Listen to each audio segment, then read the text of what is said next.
جسم کا پیاسا سیٹ۔ میرا نام زویا ہے۔ میں نے گھر سے بھاگ کر شادی تو کر لی، لیکن گھر کا سیٹ روزانہ مجھ سے اپنی ٹانگیں دبواتا اور اپنا طوطا میرے ہاتھ میں پکڑا دیتا۔ میں جب بے چین ہو جاتی تو میں بھی ساتھ شروع ہو جاتی۔ 2 گھنٹے بعد باہر نکلتی، پانی کا فوارہ میرا ایسے چلتا۔ کیونکہ میں چھوٹی تھی۔ دوستوں، کہانی میں آگے جاننے کے لیے ویڈیو کو آخر تک دیکھیں۔ میرا نام زویا ہے اور میری عمر 18 سال ہے۔ میں ایک لڑکے سے پیار کرتی ہوں اور اس کے ساتھ شادی کرنا چاہتی ہوں، لیکن میرے گھر والے شادی کے لیے حامی نہیں بھر رہے تھے، کیونکہ میں جس لڑکے سے پیار کرتی ہوں وہ ایک گھر میں ملازمت کرتا ہے، عام سا نوکر۔ لیکن میرے گھر والے چاہتے ہیں میں ایک اچھے لڑکے سے شادی کروں۔ میں خوبصورت لڑکی تھی۔ کوئی بھی امیر سے امیر لڑکا مجھ سے شادی کرنے کو مان سکتا تھا، لیکن میں نہیں مان رہی تھی۔ اس لیے میں نے اپنے گھر سے بھاگنے کا فیصلہ کیا اور ایک رات میں اپنے عاشق کے ساتھ بھاگ کر آ گئی۔ ہم نے نکاح نہیں کیا تھا۔ میں نے اسے نکاح کرنے کا کہا، لیکن اس نے منع کر دیا، یہ کہہ کر کہ ابھی ہم نکاح نہیں کریں گے۔ وہ مجھے اپنے سیٹ کے گھر میں ہی لے آیا تھا۔ تو مجھے یہاں کیوں لائے ہو؟ مجھے تمہارے گھر جانا ہے۔ وہ جب مجھے سیٹ کے گھر لے آیا تو میں بہت ڈر گئی تھی۔ پاگل لڑکی، میں تمہیں اپنے ساتھ گاؤں کیسے لے جا سکتا ہوں؟ تم اور میں کچھ دن یوں ہی رہیں گے، پھر نکاح کے بعد واپس جائیں گے۔ میرا ابھی تک ID کارڈ نہیں بنا ہوا تھا، اس لیے نکاح نہیں ہو سکتا تھا۔ مجھے مجبوراً وہاں رہنا پڑا۔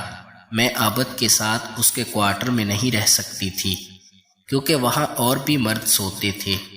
عابد نے مجھے اپنے سیٹ سے ملوایا اور کہا میں اس کی کزن ہوں اور کام کرنے یہاں آئی ہوں۔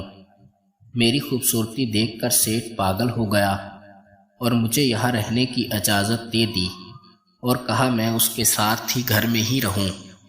اس نے مجھے اچھا سا کمرہ دے دیا۔ سیٹ کی اتنی مہربانیاں دیکھ کر میں گھبرانے لگی تھی۔ عابد نے مجھے سیٹ کے گھر میں رکھنے سے منع نہ کیا اور اپنے کوارٹر میں چلا گیا۔ تم عمر میں کم لگتی ہو، سیٹ نے مجھ سے کہا۔ میں تم سے بھاری کام نہیں کرواؤں گا، تم ایسا کرو میرے ساتھ کمرے میں آؤ۔ سیٹ میرا ہاتھ پکڑ کر اپنے کمرے میں لے آیا اور کہنے لگا میری ٹانگوں میں بہت درد ہو رہا ہے، تم دبا دو۔ میں ان کا حکم مانتے ہوئے ان کی ٹانگیں دبانے لگی۔ میں ٹانگیں دبا رہی تھی کہ جب سیٹ نے اپنا طوطا باہر نکال لیا اور پھر میرے ہاتھ پر رکھ دیا اور کہنے لگے اسے بھی دبا دو، یہ بہت درد کر رہا ہے۔ سیٹ کی بات سن کر میں شرم سے پانی پانی ہو گئی اور بولی میں ایسی نہیں ہوں صاحب، یہ سب کچھ نہیں کرتی۔ میں اس سے دور جا کر کھڑی ہو گئی۔ سیٹ بھی اٹھ کر میرے پاس آ گئے اور مجھے دیوار کے ساتھ لگا لیا اور خود میرے اوپر آ کر کہنے لگے ایسی لڑکی نہیں ہو تو بن جاؤ، دونوں خوب مزے کریں گے، میں تمہیں پیسے دوں گا۔ سیٹ میرے فٹ بالز کو ہاتھ میں لے کر بولا اور پھر دبانے لگا۔ مجھے درد محسوس ہوا اور میں ہلکی سی آواز لگا کر چیخی اور سیٹ کے سینے پر ہاتھ رکھ کر اسے خود سے جدا کیا اور جلدی سے کمرے سے بھاگ کر اپنے کمرے میں آ گئی۔ اس سیٹ کی حرکتیں دیکھ کر مجھے اندازہ ہو گیا تھا کہ وہ میرے ساتھ کیا کرنا چاہتا ہے۔ پھر میں صبح ہونے کا انتظار کرنے لگی کہ جلدی سے صبح ہو اور میں عابد کو سب سچ بتاؤں۔ مجھے یقین تھا کہ میری بات سن کر وہ مجھے یہاں سے لے جائے گا۔ صبح ہوتے ہی میں عابد کے پاس آئی اور اسے سیٹ کے بارے میں بتایا۔ یہ سب سن کر وہ کہنے لگا یہ تو اچھی بات ہے جو سیٹ کا تم پر دل آ گیا ہے، وہ ہر لڑکی کو گھاس نہیں ڈالتا، وہ جیسے چاہتا ہے ویسا کرو، پھر ہم دونوں بہت امیر ہو جائیں گے۔ عابد کے من میں لالچ ابھرنے لگا۔ اس کی باتیں سن کر میرا دل ٹوٹ گیا اور میں رونے لگی اور عابد کو کہا تم بہت گھٹیا انسان نکلے ہو، چند پیسوں کی خاطر میرا سودا کرو گے، کاش میں نے تم پر یقین ہی نہیں کیا ہوتا۔ میں نے روتے ہوئے کہا اور اپنے کمرے میں آ گئی۔ میں رو رہی تھی کہ ایک لڑکی کمرے میں آئی اور کہنے لگی سیٹ مجھے بلا رہے ہیں۔ میں نے اپنی آنکھیں صاف کی اور سیٹ کے پاس آئی۔ وہ کمرے میں بے لباس تھا، اس کا طوطا بھی باہر نکلا ہوا تھا۔ مجھے دیکھ کر وہ مسکرانے لگا اور سیٹ نے مجھے بازو سے پکڑ کر بستر پر گرا دیا اور پھر میرے اوپر آ کر کہنے لگا میرے ساتھ کبڈی کھیلو، بہت مزہ آئے گا۔ میں بھی بہت بے چین ہو رہی تھی، اس لیے فوراً مان گئی اور پھر میں نے سیٹ اپنا طوطا داخل کر دیا اور پھر اندر باہر کرنے لگے۔ مجھے مزہ آ رہا تھا لیکن دل بہت اداس تھا کیونکہ عابد نے میرے ساتھ بے وفائی کی تھی۔ میں رومانس کے بعد رونے لگی۔ مجھے روتا ہوا دیکھ کر سیٹ پریشان ہو گئے اور مجھے اپنے سینے سے لگا کر کہنے لگے اور بولے، کیا ہوا ہے؟ تم رو کیوں رہی ہو؟ کوئی مسئلہ ہے تو مجھے بتا دو۔ میرا من کر رہا ہے کہ میں انہیں سب سچ بتا دوں۔ سیٹ خود ہی مجھ سے سوال کرنے لگے کہ میں عابد کے ساتھ کیا کر رہی ہوں اور میرے گھر والے کہاں ہیں۔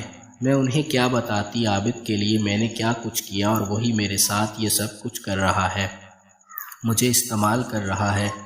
میرے ساتھ یہ سب کچھ ہو رہا تھا، مجھے استعمال کرنے چاہ رہا تھا۔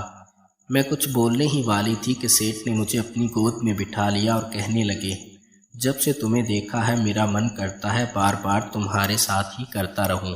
اور پھر میری چڑیا اپنے طوطے کے اوپر رکھ دی۔ میں پہلی بار کر رہی تھی اس لیے مجھے بہت درد ہو رہا تھا، لیکن سیٹ بہت خوش تھے۔ وہ مجھ سے کہنے لگے کہ انہیں کافی عرصہ بعد نیا مال ملا ہے اور وہ اسی خوشی میں عابد کی تنخواہ بھی بڑھا دیں گے۔ ان کی یہ بات سن کر میں درمیان میں بول پڑی اور بولی، عابد اچھا لڑکا نہیں، اس نے مجھے شادی کے ادھورے خواب دکھائے اور پھر مجھے آپ کے ساتھ کبڈی کھیلنے کا کہا تھا کہ اسے میرے ذریعے سے پیسے مل سکے۔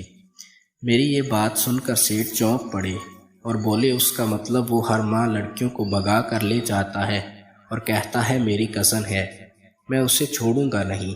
سیٹ نے غصے سے کہا اور پھر مجھے لے کر عابد کے پاس آئے اور اس سے میرے بارے میں پوچھنے لگے کہ میں اس کی کیا لگتی ہوں۔ عابد پہلے گھبرا گیا اور پھر کہنے لگا کہ میں اس کی کزن ہوں اور اس کے پیچھے گھر سے بھاگ کر آئی ہوں۔ عابد کا جھوٹ سن کر میری آنکھیں نم ہو گئی۔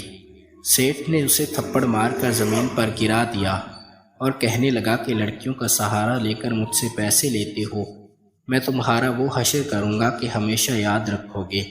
سیٹ نے کہا اور پھر اسے خوب مار پیٹ کر اپنے بندوں کے حوالے کر دیا۔ مجھے بہت دکھ ہوا عابد کا، لیکن وہ اسی قابل تھا۔ میں بری طرح رو رہی تھی۔ سیٹ نے پوچھا، تمہارا گھر کہاں پر ہے؟ مجھے سیٹ کہنے لگے، لیکن میں نے جانے سے انکار کر دیا اور کہنے لگی، میں گھر کس منہ سے جاؤں گی؟ ابھی تم سب مجھ پر چھوڑ دو۔ پھر سیٹ نے کہا کہ اپنے گھر کا پتہ دو، تو وہ مجھے میرے گھر لے آئے۔ ابو انجان آدمی کے ساتھ دیکھ کر غصے ہونے لگے، مجھے واپس جانے کا کہا۔ تب سیٹ صاحب کہنے لگے، عابد نے اسے اغوا کر لیا تھا، میرا کوئی قصور نہیں۔ سیٹ بڑی عمر کے تھے اس لیے ابو نے ان کی بات کا یقین کر لیا اور مجھے خوشی سے واپس لے لیا۔ میں بہت خوش تھی، لیکن سیٹ کی ضرورت سے زیادہ ہمدردیاں مجھے کچھ سمجھ نہیں آئی تھی۔ کچھ دن بعد سیٹ میرے گھر میرا رشتہ لے کر آئے اور ابو نے ہاں کر دی۔ میں 1 ہفتہ باہر رہ کر آئی تھی اور کوئی بھی میرا رشتہ نہیں لے رہا تھا۔ میں شادی کے بعد سیٹ کے گھر آ گئی۔ اب سیٹ روز میری چڑیا کا برا حال کرتے اور مجھے خوب مزہ ملتا کیونکہ سیٹ نے اپنے آپ کو بہت فٹ رکھا ہوا تھا۔